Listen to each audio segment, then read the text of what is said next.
Well, it was created very strangely in that I was at home and was very much an admirer of Desilu Playhouse, which was a CBS show.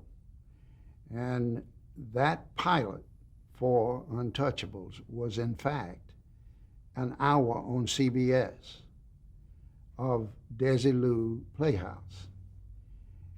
And the next morning, Robert Stack in the lead. The next morning, I called Desi, who had been trying to sell us some shows that we didn't buy, and said that I thought that that was a series. And he said, I don't know. I don't know whether it is or not. So he got another guy on the phone to start talking about it, that was working on another pilot for us. And was that Quinn Martin? Quinn Martin. And Quinn and I talked. He and Quinn flew to New York. And I talked about how I thought it could be a series, at least 1 year and maybe 2. Well, we agreed to go forward with a program, Untouchables, provided they could get Robert Stack to do a weekly show.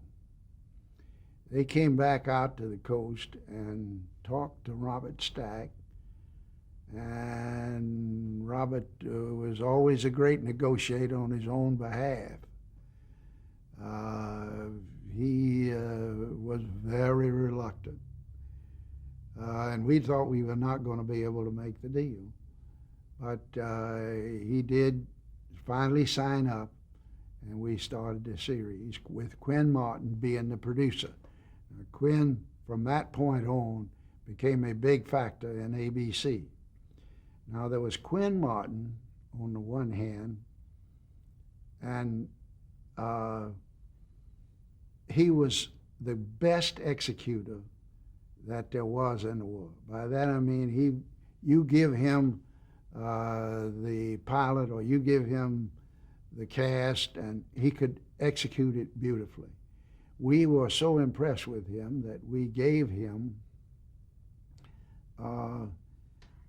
a 4-show commitment, which was the first of its kind, that we would, within the next few years, produce 1 more show a year from him for each year and put it on the air. And that was a very risky thing to do.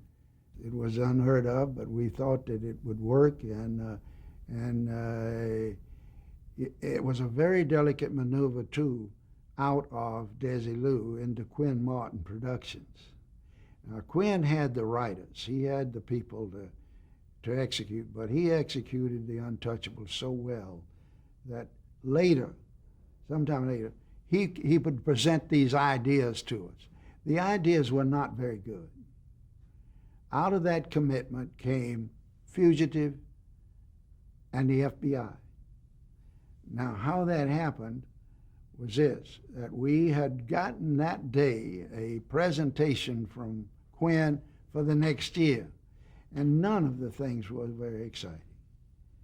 They just didn't appeal to either Leonard or Dan or any of us. Leonard Goldberg, Dan Melnick. Leonard Goldenson was with us.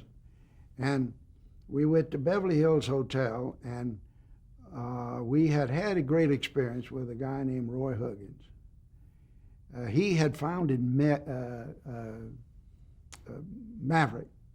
It was his conception to have the anti-hero.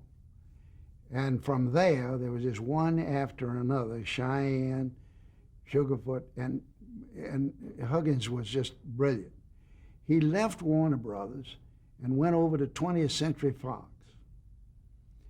And he was head of television.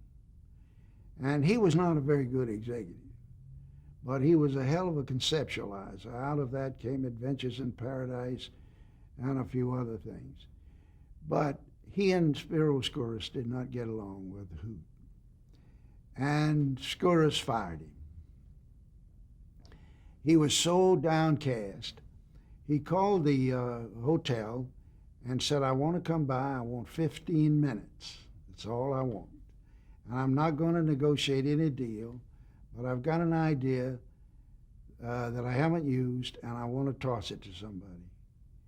So he came in and he says, Dr. Shepard, came in to meet with us in the cottage. He says, Dr. Shepard, on the way to be executed for the murder of his wife, the train is wrecked. He knows, the audience knows, that he's innocent.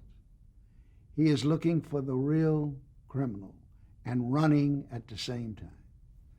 He said, that's the idea. It's called A Fugitive. So that sounded pretty good. So he said, well, will you produce it, or you want to be the producer? No. He says, I'm leaving the business for at least a year, maybe 2 years. I got to recharge. I've had a hell of a blow. I got fired by Spiro's Gurus. They paid me off, but I'm depressed. Said, just take care of me if you can in the deal. If you use it, fine. I don't want to be any more part of it than just this. So we said, would you, we called him back, and said, before you leave town, would you meet with Quinn Martin? We have a commitment to him, and we think that he can do the show. He said, yes. So he went over there, and they spent the day together. And then we had a problem with the business deal. And the business deal, he didn't want to have any part of it. He said, just take care of me, take care of me. And Quinn Martin and we made a deal that took care of him for the idea. A small payment for every episode and a small piece of the deal. And that show, Quinn Martin picked up and cast David Jansen in the part of The Fugitive. 4 months later, we had a script, and we went into it on a commitment off of the script.